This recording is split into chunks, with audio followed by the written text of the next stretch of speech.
Hello, welcome back to Dinner Bioscience. In the last lecture, we have discussed about the endotoxins, about the structure of the lipopolysaccharide, and mostly how the lipid A part of the lipopolysaccharide it acts as an endotoxin.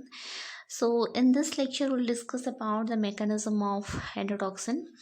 So, let's get started.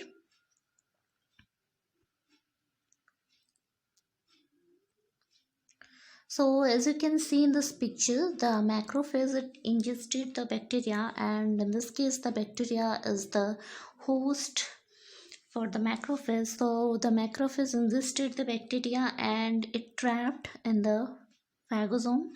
Then the phagosome combines with the lysosome, and we know that the lysosome contains the hydrolytic enzymes, and the lysosome degrades the bacterial cell, and in this way there is the degradation of bacteria occurs. The bacteria is degraded and the lipid A part of the endotoxin it comes in contact with the immune cells. So in this way it triggered the macrophage to induce the cytokines, that is interleukin 1 and tumor necrosis factor alpha. So in turn then the cytokines, as you can see in this picture, this cytokines released into the bloodstream, and then it released to the hypothalamus.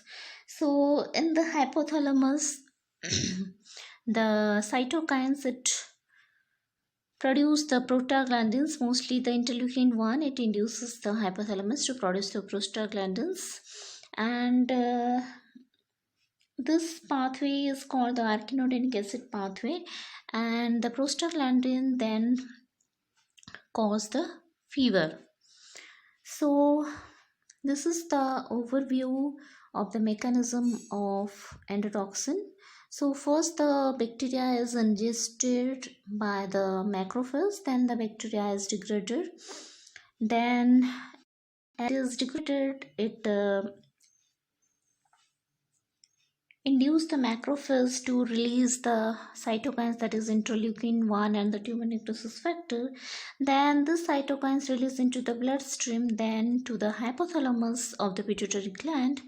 Then it induces the hypothalamus to secrete the prostaglandins, as you can see in this picture, and this prostaglandin cause the fever. So this is the mechanism of the endotoxin. So let me summarize it once again. First, the macrophage ingested the bacteria, then it trapped and in the phagosome, then the phagosome combines with the lysosome, then the lysis of the cell takes place. Then as the lysis takes place, the lipid A part of the endotoxin comes in contact with the immune cell, then it forces to induce the macrophage to release the cytokines, that is interleukin 1. Then the interleukin 1 is released to the bloodstream and to the hypothalamus. Then the hypothalamus of brain, then the cytokines release the prostaglandins to cause the fever. So next is how the endotoxins affect in small amounts and in large amounts. So here I have mentioned first how it affects in the small amount. First, as you can see, the target cell is Kupffer cell, that is of liver, and the activity is it increase in the cytokine, that is interleukin 1 and the tumor necrosis factor, and it causes the fever. Okay, next is the neutrophils. The activities is increase in kinins, then vasodilation. Then third is it acts upon the B lymphocytes and the activation, then it increase the antibody synthesis, as we already know that B lymphocytes increase the active antibody production. Then the complement system, mostly it activates the alternate pathway and in turn it causes the inflammation. So about the alternate pathway, if you don't know about the complement system, I have a separate video for all the three complement systems. First go and watch that video. We'll get an idea about the alternate pathway of complement system. Then the next is when the endotoxin is in the large amount.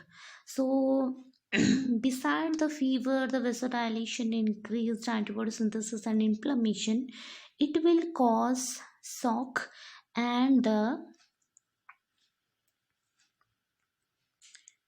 intravascular dilation, coagulation.